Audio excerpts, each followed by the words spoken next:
محبت رسول صلی اللہ علیہ وآلہ وسلم کا ایک انوکھا واقعہ۔ وہ خوش نصیب درخت جس نے عشق رسول صلی اللہ علیہ وآلہ وسلم میں رو رو کر صحابہ کرام رضی اللہ تعالی عنہم اجمعین کو بھی آبدیدہ کر دیا تھا۔ پھر اس کی تقدیر کا فیصلہ کیا ہوا، یہ جان کر آپ بھی اس کی نسبت پر فخر کریں گے۔ اللہ تعالیٰ کے پیارے محبوب حضرت محمد مصطفیٰ صلی اللہ علیہ وآلہ وسلم کی ذات مبارکہ جامع المعجزات ہے۔ آپ صلی اللہ علیہ وآلہ وسلم کے عشق فراق میں انسانوں کے ساتھ جمادات و نباتات اور حیوانات بھی بےتاب ہوتے، سجدہ ریز ہوتے، درود و سلام بھیجتے اور فراق میں روتے پائے گئے۔ حضرت امام ابو حنیفہ رضی اللہ تعالی عنہ نے اپنے نعتیہ قصیدہ میں اشجار پر آپ صلی اللہ علیہ وآلہ وسلم کے کرم کا ذکر کیا ہے۔ انہوں نے لکھا ہے، اور جب آپ صلی اللہ علیہ وآلہ وسلم نے درختوں کو بلایا تو وہ فرما بردار بن کر دوڑتے ہوئے آپ صلی اللہ علیہ وآلہ وسلم کے حکم پر لبیک کہتے آپ صلی اللہ علیہ وآلہ وسلم کی بارگاہ میں حاضر ہو گئے۔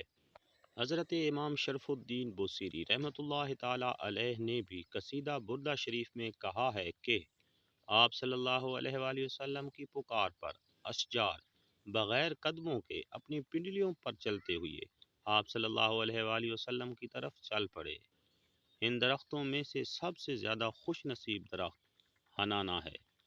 احادیث و سیرت کی کتب میں ایسے بہت سے معجزات کا ذکر خیر موجود ہے۔ حضور اکرم صلی اللہ علیہ وآلہ وسلم کی تعظیم و تکریم میں حنانا نامی ایک درخت کا ذکر کئی کتابوں میں موجود ہے۔ رسول اکرم صلی اللہ علیہ وآلہ وسلم کے لیے ایک صحابی رضی اللہ تعالی عنہ نے لکڑی کا ممبر بنا کر مسجد نبوی میں رکھ دیا۔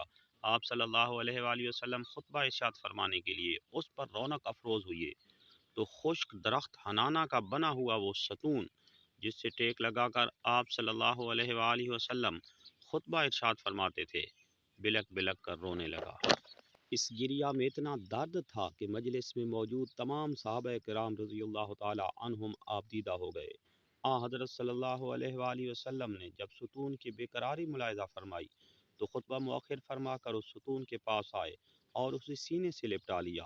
پھر صحابہ کرام رضی اللہ تعالی عنہم سے فرمایا، یہ میری جدائی میں گریہ کنا ہے، قسم ہے اس ذات کی جس کے قبضہ قدرت میں میری جان ہے، اگر میں اسے سینے سے لپٹا کر دلاسا نہ دیتا تو یہ قیامت تک اسی طرح میری جدائی کے غم میں روتا رہتا۔ حضور اکرم صلی اللہ علیہ وآلہ وسلم نے حنانا کے اس تنے سے پوچھا، کیا تو پسند کرتا ہے کہ میں تجھے واپس اسی باغ میں اگا دوں جہاں سے تجھے کاٹا گیا ہے، وہاں تجھے ہرا بھرا کر دیا جائے، یہاں تک کہ قیامت تک مشرق و مغرب سے آنے والے اللہ تعالیٰ کے دوست و جاج کرام تیرا پھل کھائیں۔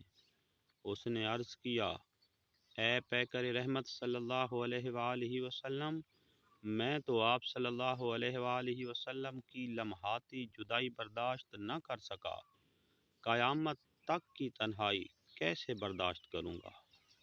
آپ صلی اللہ علیہ وآلہ وسلم نے پوچھا، کیا تو یہ چاہتا ہے کہ میں تجھے جنت میں سرسبز و شاداب درخت بنا کر اگا دوں اور تو جنت کی بہاروں کے مزے لوٹے؟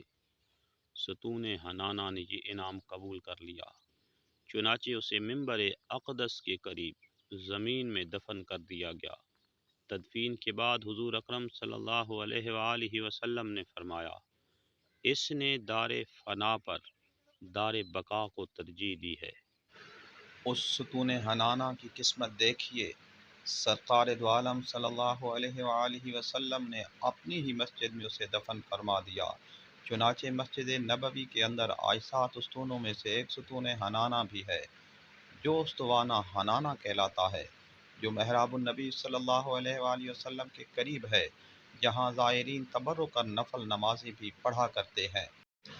ایک درخت کا تنا انسان نہ ہوتے ہوئے بھی حضور اکرم صلی اللہ علیہ وآلہ وسلم سے اس قدر شدید محبت کرتا ہے تو غور کریں کہ آپ صلی اللہ علیہ وآلہ وسلم کی امتی اور نام لیوا ہوتے ہوئے ہم کو آپ صلی اللہ علیہ وآلہ وسلم سے کتنی زیادہ والہانہ محبت کرنا چاہیے۔